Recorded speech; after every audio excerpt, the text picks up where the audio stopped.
Ili usipitwe na matukio mbalimbali na uwe wa kwanza kutazama video zetu, tafadhali bonyeza neno subscribe hapo chini ya video hii, kisha bonyeza alama ya kengele itakayotokea. Asante.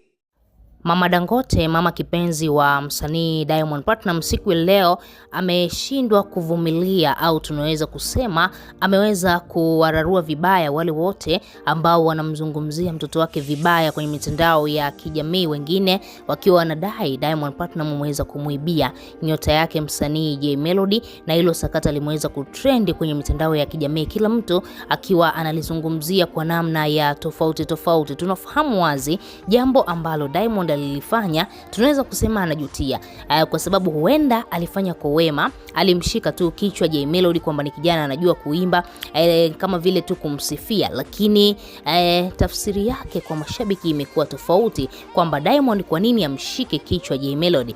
Alishindwa kumshika hata mkono au kumshika bega, mambo kama hayo, lakini yeye alimshika kichwa, jambo ambalo mpaka leo hii linatafsiriwa kwamba Diamond aliiba nyota ya Jay Melody, kwa sababu kwa kipindi kile alikuwa ni msanii ambaye anafanya vizuri sana katika tasnia ya sanaa ya muziki. Siku ya leo Mama Dangote amecharuka vibaya huko mitandaoni, ameweza kuzungumza jambo hili kwa sababu tuna yeye ni mama, linamuuma kuona kwamba mtoto wake anahusishwa na mambo ya kishirikina, na huku ukiangalia labda yeye anajua ukweli mtoto wake ni mtu wa namna gani, lazima tu atamtetea kwenye mitandao ya kijamii.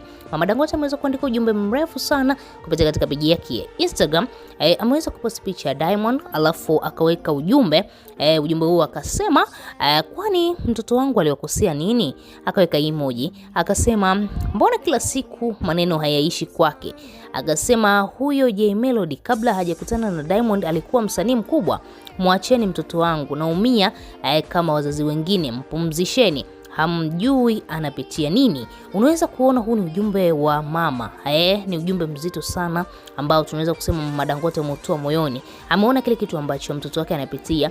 Sawa, Diamond ni msanii, ameshazoea comment mbaya, ameshazoea habari za kuzushiwa, lakini hii habari ya kwamba yeye ameiba nyota ya Jay Melody imemuuma sana, kwa sababu kwa upande mwingine mashabiki wanaamini huenda kuna ukweli, lakini kwa upande mwingine mashabiki wanaamini huenda hiyo habari ikawa ya uongo. Lakini kwa asilimia kubwa, kutokana na ile video ikimuonesha Diamond akiwa anamshika Jay Melody kichwa, inaonesha wazi kwamba kuna jambo ambalo lilitendeka, na baada tu ya Mwijaku kuzungumza hili swala likapelekea watu wengi zaidi wakaweza kuamini kwamba kweli Diamond Platnumz aliweza kumchukulia nyota Jay Melody. Tunasubiri tuone nini ambacho kitatokea hapo mbeleni, lakini pia Mama Dangote amefanya kitu ambacho yeye ameona ni sahihi kama mama, kumtetea mtoto wake kwamba hana hayo mambo ya kishirikina, lakini akawauliza swali moja tu kwamba huyo Jay Melody kabla hajakutana na Diamond, kabla hajafanya collab na Diamond, alikuwa ni msanii mkubwa au msanii wa kawaida? Kwa nini mnataka kumpa ule ukubwa